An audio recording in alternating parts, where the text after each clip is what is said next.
नमस्कार प्यारे दोस्तों, एक बार फिर बहुत बहुत स्वागत है आप सभी का आपके अपने YouTube चैनल स्पोर्ट्स पॉइंट पर। और मैं हूं आपकी होस्ट डॉक्टर सीमा तिवारी। और फ्रेंड्स, इन दिनों हमारे चैनल पे प्रोवाइड की जा रही है आपको फिजिकल एजुकेशन यानी कि शारीरिक शिक्षा सभी कॉम्पिटिटिव एग्जाम्स के लिए महत्वपूर्ण MCQ सीरीज। जी हाँ दोस्तों, राजस्थान PTI की वैकेंसी बहुत ही जल्द आने वाली है। साथ ही साथ UP LT ग्रेड और KVS की वैकेंसीज भी जल्दी ही रिलीज कर दी जाएंगी। तो अब मौका है रिवीजन करने का, ज़्यादा से ज़्यादा प्रश्नों को पलटने का, नोट्स को देखने का और पूरे तरीके से तैयार होने का कॉम्पिटिटिव एग्जाम के लिए। काफ़ी गैप हो चुका है, UP TGT का पेपर हुए भी काफ़ी टाइम हो चुका है और UP LT ग्रेड की वैकेंसीज भी एक्सपेक्टेड हैं कई महीनों से, जो कि सून ही इस मंथ के लास्ट तक रिलीज होने वाली हैं। तो इन सभी कॉम्पिटिटिव एग्जाम्स की तैयारी करने के लिए आपके रिवीजन पर्पज से हमने ये चैनल बनाया है। तो आज के इस वीडियो में हम आपके लिए लेके आए हैं एथलेटिक्स पार्ट 2। तो सभी तैयारी करने वाले दोस्त ये वीडियो जरूर देखें, पूरा देखें, ताकि उनका रिवीजन हो सके और वो सफलता प्राप्त कर सके आगामी सभी परीक्षाओं में। So let's start with question number 1 and question number 1 is asking that महिला भाला फेंक प्रतियोगिता के लिए भाले का भार होना चाहिए और कितना होना चाहिए। देखिए, आपने देख के ही समझ लिया होगा answer. Option number B is correct here, यानी कि महिला के लिए भाले का भार जो होता है, यानी कि जेवलिन थ्रो की बात यहाँ पे की जा रही है, तो वो होता है 600 ग्राम। और अगर मेंस जेवलिन के वेट की बात की जाए तो 800 ग्राम इसका वेट होता है, आप सभी को पता है। तो देखिए फ्रेंड्स, ये जो जेवलिन थ्रो होता है ये एथलेटिक्स के थ्रोइंग इवेंट्स में से एक इवेंट होता है और इसमें आपको वेट के साथ साथ लंबाई भी पता होनी चाहिए। पुरुषों के लिए जेवलिन की जो लेंथ होती है वो 2.60 से 70 मीटर और महिलाओं के लिए 2.20 से 2.30 मीटर होती है। और जो जेवलिन थ्रो के सेक्टर का कोड होता है, देखिए इससे रिलेटेड क्वेश्चन भी एग्जाम में पूछ लिया जाता है, तो वो होता है 29 डिग्री जेवलिन सेक्टर का कोड। और साथ ही साथ अगर शॉर्ट पुट और डिस्कस थ्रो की बात की जाए कि सेक्टर का कोड कितना होता है, तो 34.92 डिग्री होता है। ये भी आप रिवाइज करते हुए चलिए, बहुत इंपॉर्टेंट क्वेश्चन है। स्क्रीन पे आप देखिए, ट्रिपल जंप प्रतियोगिता में टाई को ब्रेक करने के लिए क्या किया जाता है। एंड द करेक्ट आंसर, एक अतिरिक्त कोशिश को मौका दिया जाता है कूदने एवं फेंकने वाली स्पर्धाओं में। यानी कि बात की जा रही है जंपिंग एंड थ्रोइंग इवेंट्स में, सभी इवेंट्स में टाई पड़ने पर दूसरे सर्वोत्तम प्रदर्शन पर विचार किया जाएगा। यदि फिर भी टाई ना सुलझे तो तीसरे और चौथे उत्तम प्रदर्शन को देखा जाएगा। इसी प्रकार 6 परिणामों में टाई ना सुलझे तथा यह टाई प्रथम स्थान के लिए हो तो टाई वाले एथलीटों को फिर से प्रतिस्पर्धा करानी चाहिए जब तक कि टाई ब्रेक ना हो जाए। तो this is important question related to triple jump. Now, विद्यार्थी सामान्यतः बेहतर सीखते हैं तो किससे सीखते हैं? यदि संकेंद्रित मानसिक कार्य के बाद कार्यकलाप में एक परिवर्तन किया जाए, यानी कि बाई चेंजिंग द एक्टिविटीज। ये वुडवर्थ के अनुसार जो है ये परिभाषा दी गई है। नाउ, लंबी कूद में टाई को ब्रेक करने के लिए क्या किया जाता है? And the correct answer option number C, अगले श्रेष्ठ निष्पादन पर विचार किया जाएगा। ओके, देखिए यहाँ पे दिया हुआ है कि दूसरे सर्वोत्तम प्रदर्शन पर विचार किया जाएगा, पहले भी हमने आपको बता दिया है। नाउ द नेक्स्ट क्वेश्चन, लंबी दूरी की दौड़ में धावकों द्वारा पूरे किए गए चक्रों का रिकॉर्ड कौन रखता है? इंपॉर्टेंट क्वेश्चन है, एग्जाम में एज इट इज पूछ लिया जाता है। And the correct answer option number B, lap scorer, यानी कि लंबी दूरी की दौड़ में धावकों द्वारा पूरे किए गए चक्रों का, यानी कि जो राउंड्स होते हैं उनका रिकॉर्ड कौन रखता है? तो लैप स्कोरर रखता है। लैप स्कोरर को मध्यम दूरी, लंबी दूरी और पैदल चाल के धावकों के चक्रों का रिकॉर्ड रखना होता है। एक लैप स्कोरर 4 धावकों का समय दर्ज कर सकता है, लेकिन पैदल चाल में एक लैप स्कोरर 6 धावकों का रिकॉर्ड जो है टाइम दर्ज कर सकता है। Now the next and most important question is in at the series, baton exchange जो उनकी रेखा किस रंग की होती है? And the correct answer option number B, लाल रंग की होती है। तो बेटन एक्सचेंज जोन जो होता है वो कहाँ होता है? रिले रेस में होता है, जिसकी लंबाई जो होती है वो 20 मीटर होती है। लेकिन एक्सीलरेशन जोन के साथ आजकल इसका जो आंसर जो होता है वो क्या है? 30 मीटर बताया जाता है और बेटन को बेटन एक्सचेंज जोन में बदला जाता है। तो this is information related to baton exchange zone in relay race. Now एक धावन पथ में एक लाइन की चौड़ाई कितनी होती है? देखिए एक लाइन नहीं, एक लेन की चौड़ाई यहाँ पे एक्चुअली पूछा जा रहा है कि जो एक स्टैंडर्ड ट्रैक होता है उसमें 8 लेन्स होती हैं, आप सभी को पता है। तो एक लेन की जो चौड़ाई होती है वो कितनी होती है? तो 1.22 metre. Option number C is correct here. 1.22 metre से 1.25 मीटर तक होती है स्टैंडर्ड ट्रैक का मेजरमेंट यहाँ पे बोला जा रहा है। 400 मीटर ट्रैक की बात की जा रही है। प्लास्टिसिन बोर्ड किस खेल प्रतियोगिता से संबंधित है? Option number B is correct here, लंबी कूद। यानी कि प्लास्टिसिन बोर्ड का संबंध लंबी कूद और ट्रिपल जंप से होता है। आपको बता देते हैं प्लास्टिसिन बोर्ड की लंबाई जो होती है वो 1.22 मीटर, चौड़ाई 20 सेंटीमीटर और इसका रंग जो होता है वो सफ़ेद रंग का होता है। प्लास्टिसिन बोर्ड का रंग सफ़ेद रंग का होता है। नाउ द नेक्स्ट क्वेश्चन, पुरुष वर्ग के भाला प्रक्षेपण हेतु भाला की अधिकतम लंबाई कितनी होती है? ये देखिए पहले हमने आपको बता दिया है कि मेन जेवलिन्स के लिए लेंथ कितनी होती है and the correct answer option number C 2.70 metre, क्योंकि जो लेंथ होती है वो 2.60 मीटर से 2.70 मीटर होती है मेंस के लिए एंड वोमेन के लिए 2.20 मीटर से 2.30 मीटर लेंथ होती है।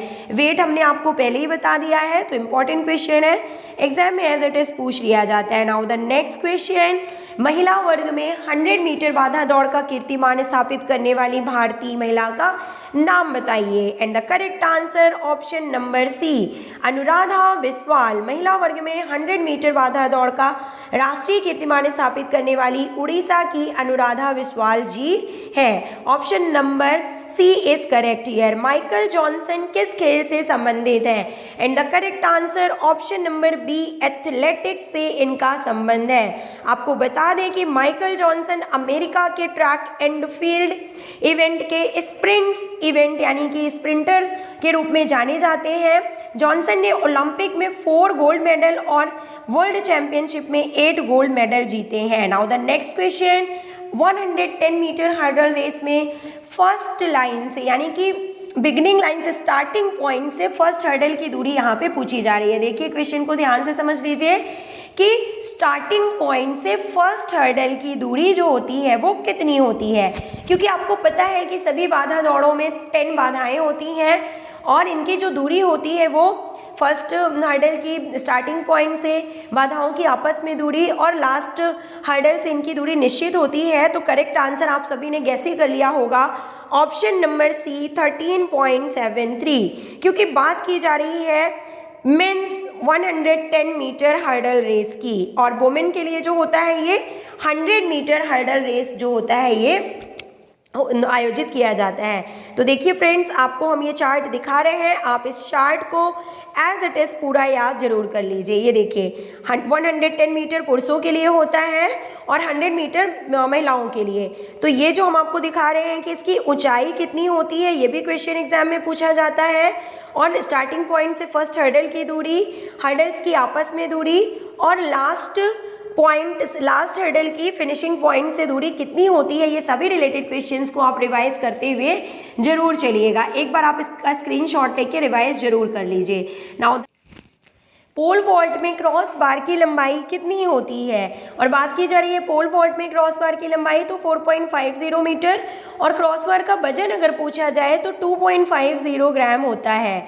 अगर हाई जंप की बात की जाती है तो क्रॉस बार की लंबाई जो होती है वो 4 to 4.25 मीटर होती है और क्रॉस बार का वजन जो होता है वो 2 किलोग्राम होता है हाई जंप में। तो इन रिलेटेड क्वेश्चंस को भी आप तैयार करते हुए चलिए। बैटन का प्रयोग किस खेल में होता है, तो रिले रेस में। पहले ही हमने आपको बता दिया है कि बैटन का प्रयोग रिले रेस में किया जाता है और इसका जो वेट होता है वो भी एग्जाम में पूछ लिया जाता है, 50 ग्राम होता है। इसकी लंबाई 12 इंच और 30 सेंटीमीटर होती है और परिधि जो होती है बैटन की वो 12 सेंटीमीटर एंड डायमीटर 5 सेंटीमीटर होता है। Now the next question, Anju Bobby George का संबंध किस खेल से है, तो option number D is correct here, athletics. Anju Bobby George athletics से संबंधित हैं और इनका संबंध जो मेनली है हम आपको बता दें किससे है, लंबी कूद से है। एथलेटिक्स में भी इनका लॉन्ग जंप से इनका संबंध है, लॉन्ग जंप की ये खिलाड़ी हैं। नाउ द नेक्स्ट क्वेश्चन, कितने मीटर की दौड़ में हीट्स की आवश्यकता नहीं होती है?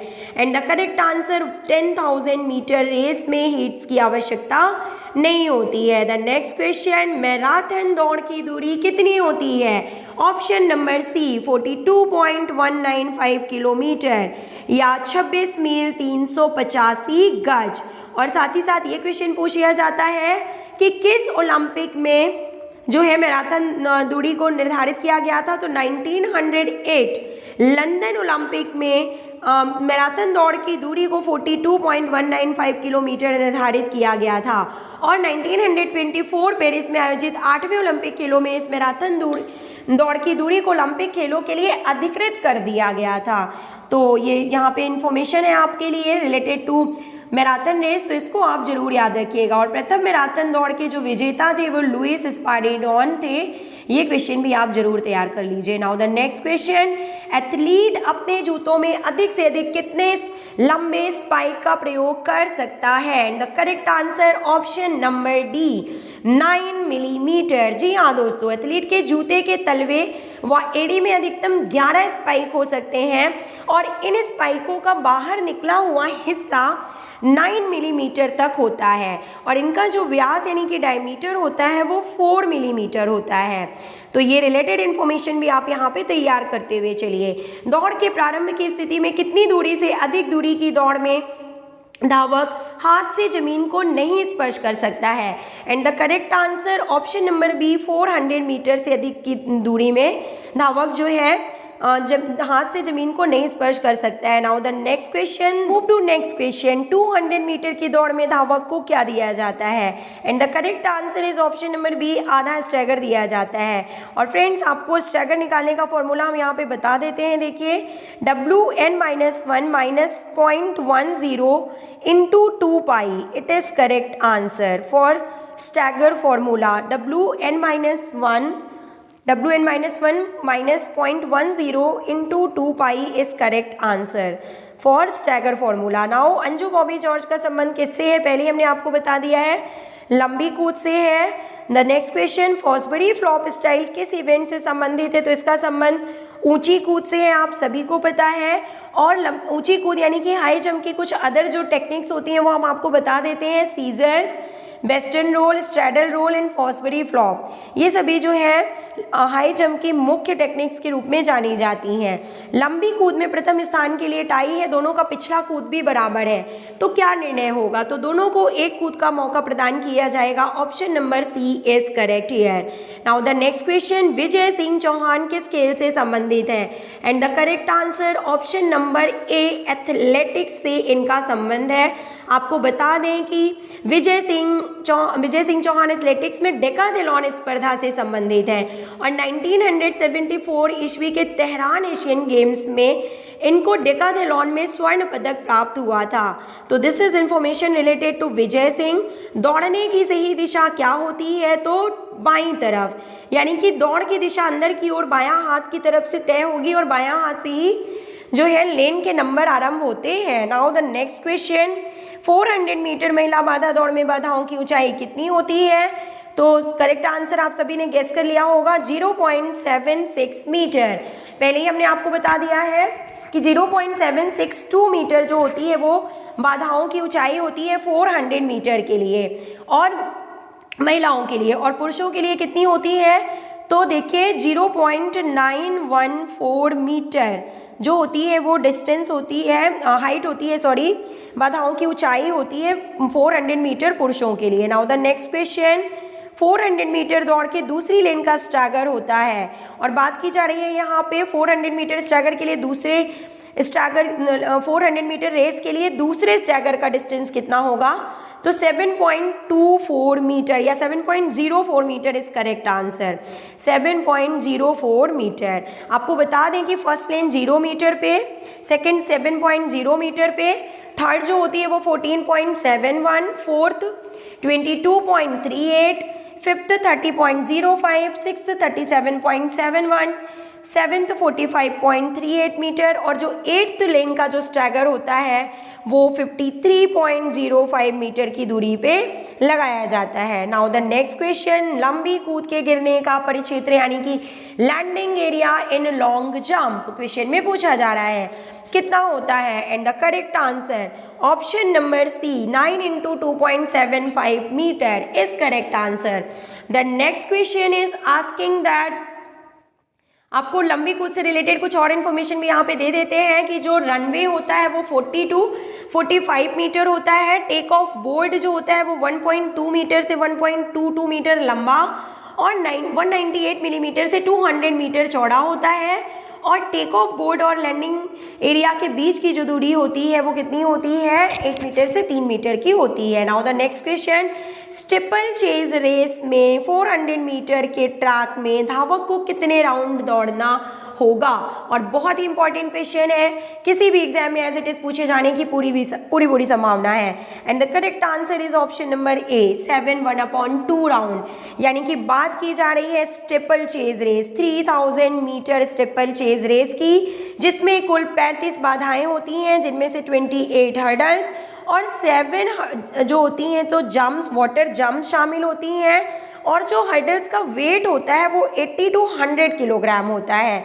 ये भी इंपॉर्टेंट क्वेश्चन है। हर्डल की ऊंचाई जो होती है वो पुरुषों के लिए 0.194 मीटर और महिलाओं के लिए 0.762 मीटर होती है। तो ये सभी रिलेटेड क्वेश्चन भी आप यहाँ पे तैयार करते हुए चलिए। Now the next question, hop step and jump का संबंध निम्नलिखित में से किससे है? And the correct answer option number B triple jump यानी कि त्रिकूद से इसका संबंध होता है। Now the next question, steeplechase race की मानक दूरी कितनी होती है?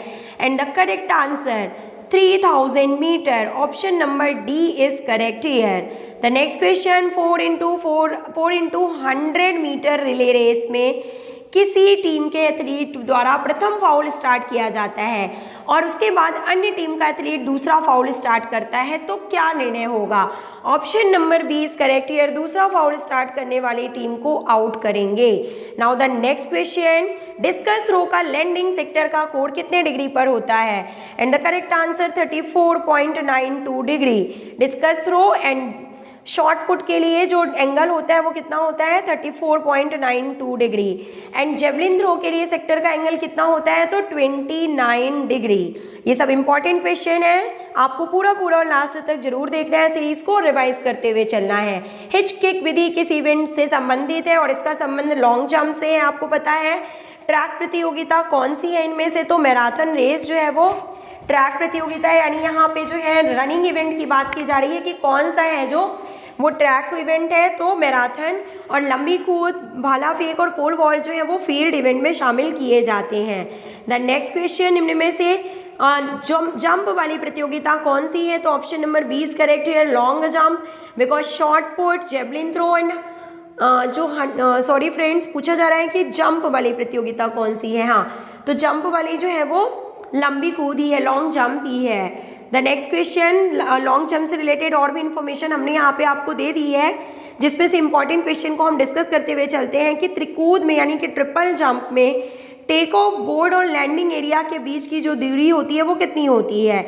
And the correct answer 11 metre for men and 13 metre for women होती है। The next question, 400 metre track में 1.22 मीटर चौड़े लेन का तीसरा स्ट्रैगर कितनी दूरी पर होगा? पहले ही हमने आपको बता दिया है 14.71 मीटर। अगेन आपको हम दिखा रहे हैं कि पूरे जो 8 स्ट्रैगर होते हैं 8 लेन में, तो वो कितनी दूरी पे लगाए जाते हैं। तो इसका आप स्क्रीनशॉट ले लीजिए और इसको रिवाइज करते चलिए। नाउ द नेक्स्ट क्वेश्चन, नीचे दिए गए खेल सामग्री का वजन के अनुसार घटते क्रम में आपको वजन लिखना है, क्रम लिखना है। तो देखिए option number D is correct here, मतलब सबसे पहले जो वेट आता है वो हम आपको बता देते हैं, शॉर्ट पुट का आता है 7.260 किलोग्राम। सबसे ज़्यादा जो यहाँ पे दिया हुआ है वो शॉर्ट पुट का वेट आएगा। उसके बाद देखिए जो डिस्कस थ्रो होता है तो वो कितना होगा? तो 2 किलोग्राम होता है मेन के लिए एंड 1 किलोग्राम वोमेन के लिए। और लास्ट में आएगा यहाँ पे जेवलिन का वेट, जो कि सबसे कम होता है 800 ग्राम। तो आपको किस क्रम में लिखना था? घटते हुए क्रम में लिखना था। तो ये यहाँ पे option number D is correct here. Now the next question, पुरुष त्रिकूद में टेक ऑफ बोर्ड और अखाड़े के बीच दूरी कितनी होती है? प्रीवियस क्वेश्चन में हमने आपको बता दिया है, बात की जा रही है टेक ऑफ बोर्ड में और लैंडिंग एरिया के बीच की दूरी। तो ऑप्शन के अकॉर्डिंग यहाँ पे पुरुषों के लिए 13 मीटर और महिलाओं के लिए ये 11 मीटर होता है। तो इस क्वेश्चन को आप चेक कर लीजिएगा, दोनों ही ऑप्शन सही हो सकते हैं, लेकिन ओके सॉरी फ्रेंड्स, यहाँ पे पुरुषों के लिए बात की गई है, तो 13 metre is correct answer. Now the next question देखिए, हमने आपको बताया कि जो लॉन्ग जंप है उसका रनवे कितना होता है, तो 40 मीटर होता है। जो आपका हाई जंप होता है उसका 20 मीटर होता है, और जेवलिन थ्रो के लिए भी लॉन्ग जो रनवे होता है वो 40 मीटर का होता है। तो अब हम बात कर लेते हैं कि जो ट्रिपल जंप होती है उसका जो लैंडिंग पिट होता है उसका मेजरमेंट कितना होता है। तो लैंडिंग पिट की बात यहाँ पे की जा रही है कि 9 मीटर इंटू 2.75 मीटर इसका मेजरमेंट होता है, और टेक ऑफ बोर्ड और लैंडिंग एरिया के बीच की दूरी पहले ही हमने आपको बता दी है, और जो रनवे होता है वो कितना होता है, तो 40 to 45 मीटर होता है। किसके लिए? यहाँ पे ट्रिपल जंप के लिए। ट्रिपल जंप के साथ साथ लॉन्ग जंप के लिए भी 40 to 45 मीटर होता है, और हाई जंप के लिए ये 20 मीटर होता है।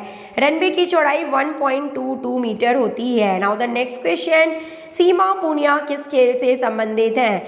And the correct answer is option number C, athletics. जी हाँ दोस्तों, एथलेटिक्स के चक्का फेक इवेंट यानी कि चक्का यानी कि सीमा डिस्कस थ्रो से इनका संबंध है। सीमा पूनिया का संबंध डिस्कस थ्रो से है। Now the next question, 400 metre की बाधा दौड़ में पुरुषों और युवा लड़कों के लिए दो बाधाओं के बीच कितने मीटर की दूरी होती है? तो बात की जा रही है कि दो बाधाओं के बीच यानी कि जो हर्डल्स की आपस में जो दूरी होती है वो कितनी होती है, तो 35 मीटर होती है। नेक्स्ट क्वेश्चन, स्टीपल चेज में जल जंपों की संख्या यानी वाटर जंप की संख्या कितनी होती है? तो सभी को पता है option number B is correct here 7। 3000 metre steeplechase race की बात यहाँ पे की जाती है, जिसमें 28 हर्डल्स और 7 वाटर जंप्स शामिल होती हैं। टोटल 35 हर्डल्स होती हैं। प्रथम राष्ट्रीय मैराथन दौड़ कहाँ आयोजित की गई थी? तो option number B is correct here 1983 में पुणे में इसका आयोजन किया गया था। मैराथन दौड़ का नाम किस पर पड़ा है? And option number B is correct here स्थान के नाम पे पड़ा है मैराथन दौड़ का नाम। डिकाथलॉन पॉइंट देने की सीमा कितनी होती है? And option number A is correct here 1-1200 जो होती है वो डेकाथलॉन में पॉइंट्स देने की सीमा होती है। 3000 मीटर स्टीपल चेज रेस में टोटल कितनी जंप होते हैं? तो 35। 28 + 7 = 35। Now the next question, decathlon का अंतिम इवेंट कौन सा होता है? And the correct answer option number C 1500 metre race. Important question है। डेकाथलॉन 10 इवेंट्स होते हैं, 2 दिनों में किया जाता है। पुरुषों के लिए ऑर्गेनाइज की जाने वाली प्रतियोगिता है। तो ये देखिए, इसमें जो 10 इवेंट होते हैं, फर्स्ट डे में 100 metre race, long jump, short put, high jump and 400 metre race इसमें शामिल किया जाता है। और दूसरे दिन 110 metre race, hurdle race, discus throw, pole vault, javelin throw और 1500 मीटर रेस इसमें शामिल होता है। तो लास्ट इवेंट 1500 मीटर रेस होता है। निम्नलिखित में से किसने सबसे पहले स्कूलों में आधुनिक शारीरिक शिक्षण शुरुआत करने की पहल की थी? And option number A is correct here national fitness corps. 1965 में ट्रेंड फिजिकल एजुकेशन कार्मिक एवं राष्ट्रीय अनुशासन योजना को एक दूसरे में विलय करके और फिटनेस कॉर्प्स के नाम से नई योजना प्रारंभ की गई थी, जिसका नाम NFC यानी नेशनल फिटनेस कॉर्प था, जिसकी स्थापना 1965 में की गई थी। Now let's move to next question. Now short put के वृत्त का व्यास कितना होता है? Very important question. Short put and discus throw के वृत्त से रिलेटेड क्वेश्चन जरूर पूछे जाते हैं। 2.135 मीटर। और बात की जाए अगर शॉर्ट पुट के लिए डिस्कस थ्रो के लिए, तो 2.5 metre is correct answer. Short put के अर्धवृत्त का व्यास कितना होता है? तो 1.067 मीटर। और जो वजन होता है, इसका वेट होता है 7.26 kilogram for men and 4 kilogram for women. This is very important question. 400 metre track में यदि रनिंग डिस्टेंस रेडियस जो है 36.81 मीटर है, तो एक स्ट्रेट की दूरी कितनी होगी?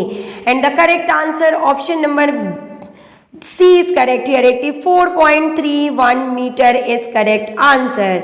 Now the next question, Tiger Woods किससे संबंधित है? और सभी को पता है कि इनका संबंध गोल्फ से होता है। Tiger Wood is related to golf. आधुनिक पेंटाथलॉन खेलों में निम्नलिखित में से किस खेल को सम्मिलित किया गया है? और करेक्ट आंसर आप सभी ने गेस कर लिया होगा, स्विमिंग, जो कि पुराने पेंटाथलॉन से लेके अभी तक जो है आधुनिक पेंटाथलॉन खेलों में भी शामिल है। और जो आधुनिक पेंटाथलॉन इवेंट में चलते हैं 5 इवेंट्स, पेंटा का मतलब 5 इवेंट्स होता है, वो हम आपको बता देते हैं। शूटिंग, तैराकी, तलवारबाजी, घुड़सवारी तथा क्रॉस कंट्री, यानी कि these are the events which are included in modern pentathlon. Okay friends, now let's move to next question. 2 दिनों तक चलने वाली पुरुष डेकाथलॉन की प्रतियोगिता में एथलेटिक्स की कौन सी स्पर्धा पहले दिन आयोजित की जाती है? And the correct answer option number C, shot put is correct here. देखिए दोस्तों, डेकाथलॉन में पूछा गया है, बात की गई है डेकाथलॉन के लिए कि पहले दिन कौन सा इवेंट होता है, तो पहले दिन में होता है ये 5 इवेंट, जिनमें से शॉर्ट पुट जो है वो करेक्ट आंसर है। नेक्स्ट क्वेश्चन, डेकाथलॉन के खेल में अंतिम स्पर्धा पहले ही हमने आपको बता दिया है 1500 metre race. Now the next question, Dick Fosbury जिसने ऊंची कूद में फॉसबरी स्टाइल की खोज की थी, जिनके नाम से फॉसबरी स्टाइल को जाना जाता है ऊंची कूद में, तो वो किस देश के निवासी थे? तो वो यूएसए के निवासी थे। ऊंची कूद में फॉस्फरी स्टाइल की खोज अमेरिका के डिक फॉस्फरी ने की थी। नाउ एथलेटिक्स में सिंथेटिक टेक का पहली बार प्रयोग कब किया गया? 1968। Option number A is correct here. Now the next question, प्रथम विश्व कप एथलेटिक्स चैंपियनशिप कहाँ आयोजित की गई? And the correct answer Helsinki. Option number B is correct here. 1983 Helsinki में इसका आयोजन किया गया था। Now the last question of the series, और ये क्वेश्चन है आप सभी के लिए होमवर्क कि IAAF का पूरा नाम क्या है। तो सभी ऑप्शंस को ध्यान से देखिए और इसका करेक्ट आंसर आप हमें कमेंट बॉक्स में लिख के जरूर बताइएगा दोस्तों। तो यहाँ हमने फिनिश किए हैं 60 most important MCQ related to athletics. ये एथलेटिक्स का दूसरा पार्ट था। इसी तरह के हेल्पफुल वीडियोस लेके हम आपके लिए आते रहेंगे। तो let's meet you in the next video. Till then take care, good bye.